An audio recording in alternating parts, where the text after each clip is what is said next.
વરસાદને લઈને મોટા સમાચાર। ગુજરાતમાં 5 વરસાદી સિસ્ટમ સક્રિય થઈ છે। આગામી 7 દિવસ સંભાળીને રહેજો, કારણ કે રાજ્યભરમાં મુશળધાર વરસાદની આગાહી છે।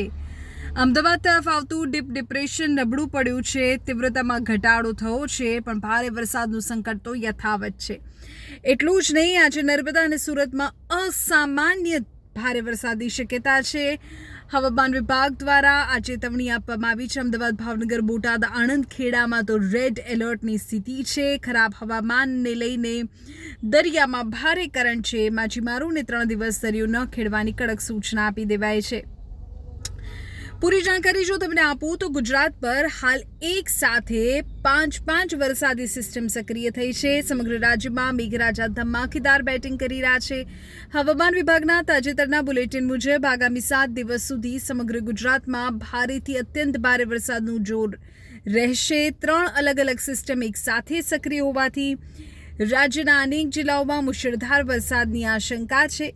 હવામાન વિભાગની લેટેસ્ટ અપડેટ એવું કહે છે કે અમદાવાદ તરફ આગળ વધી રહેલું ડીપ ડિપ્રેશન નબળું પડીને ડિપ્રેશનમાં પરિવર્તિત થઈ ચૂક્યું છે। તેની તીવ્રતા ઘટી છે। આ ડિપ્રેશન હાલ પશ્ચિમ અને ઉત્તર પશ્ચિમ દિશામાં આગળ વધી રહ્યું છે। આવતીકાલ સુધીમાં તે વધુ નબળું પડે અને વેલમાર્ક લો પ્રેશરમાં પરિવર્તિત થઈ શકે છે। જોકે સિસ્ટમ નબળી પડવા છતાં વરસાદનું જોર ઓછું થયું નથી। આજે નર્મદા, સુરત જિલ્લામાં ભારે વરસાદની ચેતવણી છે। આ સિવાય અમદાવાદ, ભાવનગર, બોટાદ, આણંદ, ખેડામાં રેડ એલર્ટ છે। ગાજવીજ સાથે અતિભારે વરસાદ પડી શકે છે। હાલ રાજ્યમાં depression, western disturbance, shear zone, monsoon trough સહિત 5 મોટી સિસ્ટમ સક્રિય છે, જેના કારણે સમગ્ર ગુજરાતમાં આગામી દિવસોમાં ગાજવીજ સાથે વરસાદી માહોલ રહેશે તેવું હવામાન વિભાગનું કહેવું છે।